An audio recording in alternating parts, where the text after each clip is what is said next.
రంగారెడ్డి జిల్లా మంచాల మండలం తాళ్లపల్లిగూడ అటవీ ప్రాంతంలో గొర్రెల మంద వద్దకు ముగ్గురు గుర్తు తెలియని వ్యక్తులు నాటు తుపాకులతో రావడం గ్రామస్తులు వారిని పట్టుకుని దేశశుద్ధి చేశారు. అనంతరం వారిని పోలీసులకు అప్పగించారు. వీరు వేట కోసం వచ్చి నక్కను వేటాడినట్లు పోలీసులు విచారించారు. వీరు నల్గొండ జిల్లా మునుగోడు మండలం కిష్టాపురం గ్రామానికి చెందిన వారిగా గుర్తించారు. వీరిపై గతంలో ఎలాంటి కేసులు లేవని, నేరాలకు పాల్పడలేదని వదిలేశారు.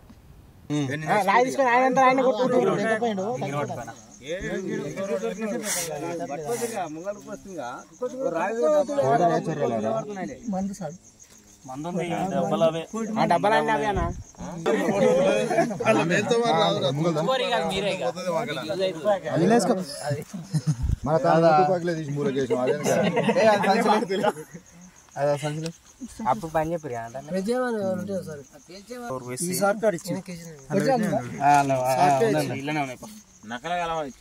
బండిదా దీని ఊరు సర్పంచ్ బండి కూడా ఉంది.